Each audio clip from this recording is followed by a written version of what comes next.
there is a lot of coverage in the Mail on Sunday about crackpots that are campaigning against various restrictions and how the UK compares with the rest of Europe. Deaths in the past 14 days: Spain 1077, France 563, UK 195, and the bottom is Sweden with 16. Daily cases per million residents: Spain 586.12, France 110.05, Portugal 66, and the UK 49.05. And the daily deaths per million residents. So the UK is 0.4, and France at the top 2.36, and Spain with 193, Portugal 0.59, Poland 0.45, and Sweden 0, and Germany 0.07. And test per 1,000 people, the UK is 3.4, France 2.27, Sweden 2.02, Germany 1.91, Portugal 1.9, Spain 1.77, Italy 0.87, Poland 0.48. So these are the kind of completely useless statistics, because as I have said, they have not anywhere been saying what are the symptoms and what are the actual details of the various states of the patient's kind of health as it moved from being normal to being uncontrollable and so forth. So in the details about the lockdown fear causing new wave of panic buying, and there is this anti-vaxxer nurse sparks mayhem at mass rally of virus deniers in Trafalgar Square. And protesters are pushed back by a police officer at the demonstration, and a suspended nurse directed Eobes to confront riot police before violence broke out at a mass rally of coronavirus deniers yesterday. Kate Shamirani branded police officers dirty dogs and mocked them for wearing face masks before trouble erupted in London's Trafalgar Square. The 54-year-old, who was in charge of the microphone at the event, repeatedly urged male demonstrators to confront groups of police officers in the square. During increasingly ugly scenes, a Mail on Sunday photographer was surrounded by a group of screaming protesters and had his face mask ripped off. At 4 p.m., around 60 riot police stormed towards the stage in front of the National Gallery after judging that the demonstration, which had attracted more than 2,000 protesters, was a risk to public health. And they focused on this woman called Kate Shamirani, who is reportedly saying that the NHS is the new Auschwitz. And they're saying that she has been dubbed the most dangerous woman in Britain, a suspended nurse who compared restrictions to limit the spread of COVID-19 to the Holocaust. For Kate Shamirani, the glossy face of the UK's anti-vaccination movement, the coronavirus crisis that has killed nearly 42,000 people in Britain should be termed a scamdemic. Scamdemic. Despite her 35 years as a registered nurse, she regards COVID-19 as a myth, its symptoms linked to the rollout of 5G wireless technology. In her warped view, there is no pandemic, only a conspiracy to control the public. So this is the kind of coverage of Kate Shamirani and her protest in Trafalgar Square on Saturday. So, what this is showing is again no examination of the evidence that she might or might not rely on. And there should be that instead of calling her warped and lunatic and all the rest of it. And the coverage is a cover up. Regardless of which side of the argument anyone can be, the newspapers are not telling the truth of what is actually known and what can be known, and they should be investigating the details, and they're not doing that. That is the point. I'm not taking any sides here. I cannot take any sides here because I'm only going by the contents of the papers. And here they're talking about the canal e-scooter accident and risk and danger, and that is a kind of news item or investigative report that there should be more of. Now, here is the Craig Brown treatment of the Sasha Swire diary. Diary of an MP's wife, inside and outside power. Sasha Sawyer and Kate and Craig Brown is the kind of writer who writes the so-called humorous satirical pieces in the Private Eye as well as in the Daily Mail.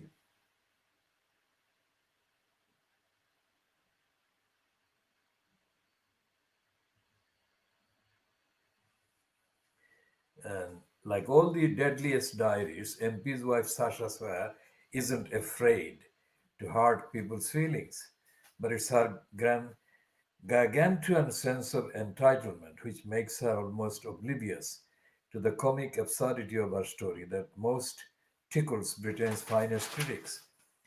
So there is no real kind of examination of the evidence that she may have relied on or she may have hinted at. So it's a kind of denial. All the revelations in the diary are being targeted for denial and rubbishing by the serial writers, George Walden included. So there is no rigor, there is no evidence of accountability, transparency, investigation, or looking for the truth. And there is the other kind of piece about Jeremy Hunt being the heavyweight that they need now because compared to Matthew Hancock, Jeremy Hunt is being compared to Matthew Hancock, the Secretary of State in the name of health, as a lightweight, and there is a lobby that Jeremy Hunt is pushing. There is kind of for a return to the front, and probably, likely, hopefully, replacing Matthew Hancock. And then there is a editorial saying that is Boris Johnson listening to the right experts? And then there is an endorsement for Charles Moore as the inspired choice who could save the BBC from itself. Now, what is Peter Hitchens saying?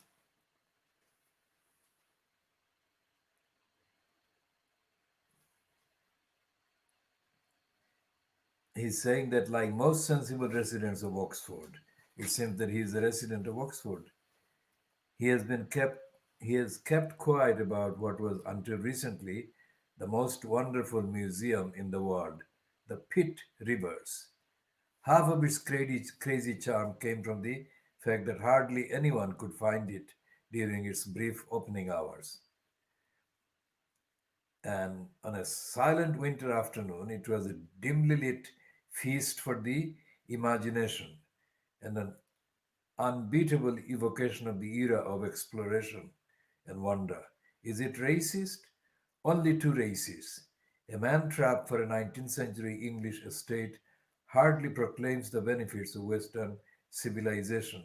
It's really just an ethic of empire. The wonderful James Fenton wrote a witty poem about it, saying it was where myths go when they die. We feared that the publicity which has lately come to it in books and TV dramas would doom it. And now this has happened. A new boss has got rid of the shrunken heads. Who knows how long the totem pole, the man trap, and the spring gun will now survive. Now this is Peter Hitchens getting on board the racist kind of fight back against anti-racists. And Michael Gove's wife is, of course, getting a big piece in the Mail on Sunday, attacking the BBC for allowing a joke that puts BBC in the last chance saloon about the kind of harmless joke that the Joker kind of said that was a part of the narrative of the Black Lives Matter and the fight back against the Black Lives Matter movement, fight back by the racists like Sarah Vine. She's writing diversity's Ashley Banjo is defiant about his George Floyd dance routine on BGT, which has attracted more than 24,000 complaints to Ofcom, and Ofcom refusing to investigate this huge, heavy campaign against him. Personally, I thought the worst thing about it was the hamminess of the choreography, which gave the performance the air of bad sixth form M drum. Nevertheless, if Banjo really is intent on using his platform to highlight injustice, how about a routine around the killing of 28-year-old PC Harper, who has dragged a mile in the dirt to his death behind a car driven by three young men? Or is the brutal death of a law abiding family man just not woke enough for fashionable interpretative dance circle? So that man was killed, but this Banjo, Ashley Banjo, is the target. Is it the same Banjo is being targeted by the Mail on Sunday in this piece? It's a collection of everything. It's a conflated piece in the attack piece on the BBC. Now, when I say attack piece on the BBC, I don't mean the BBC's contents. I mean the idea of a public service broadcasting organization. The BBC has never lived up to that idea.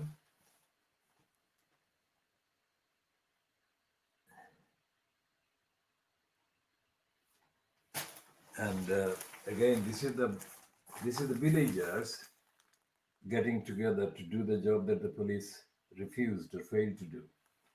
Now, if the behavior of the police in terms of known complaints about crime and criminality, if the behavior highlighted in that piece by the Mail on Sunday, if the behavior across the country is counted, it will amount to millions of cases that the police are refusing to investigate. Millions every year. Because the police received several million complaints and the police are not doing the thing. And the fact is that despite the fact that the police are assumed to be upholding the law and prosecuting criminals, there is more time and resource of the police being spent in denying the fact and the evidence of crime and criminality. And I think that this is the kind of culture, the culture of lack of accountability, lack of transparency that dominates this country. And the Daily and Sunday Express is saying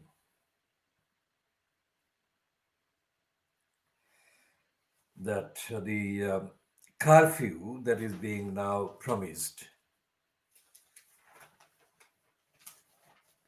will end the pub trade.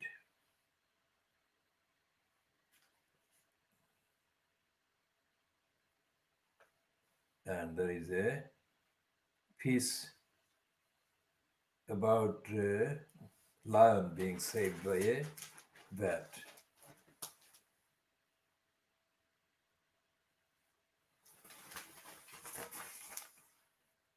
And there is this. So it shows the competition between education and darkness, enlightenment and darkness. That's what it is about. And this is the one that they are lamenting the end of the pub trade.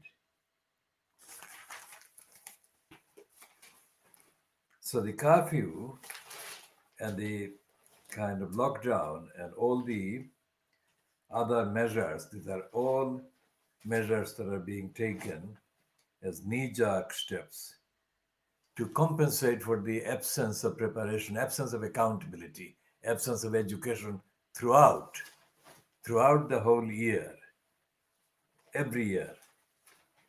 And the dishonesty in dealing with public service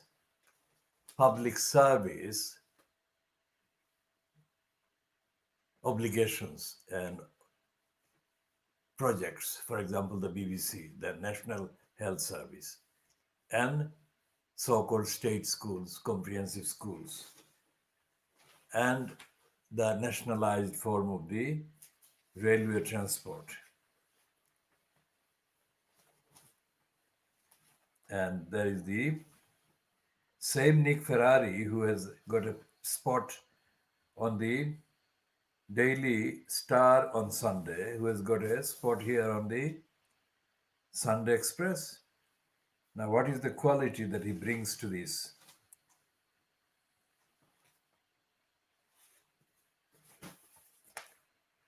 And he's talking about the winter of discontent.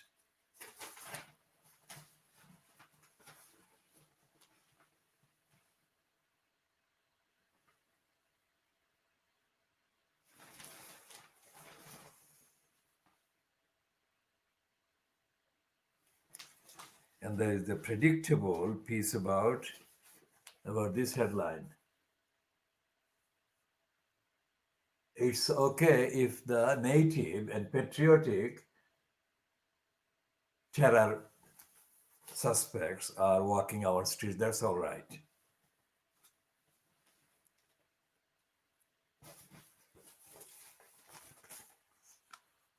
And there is a piece about benefit fraudsters spared jail.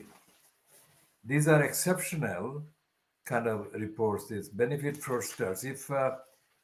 If he has been spared jail, he must have been connected with the class kind of linked decision makers in the legal system that let him off. If he were of the poorer class, or perceived to be poorer class, then he would not be spared the jail. And there is no discussion about any of that factors in the Sunday Express. And they've got a piece about this same person. Booker winner opens up about prize controversy and race. The one that said that she actually avoided her father, the black father,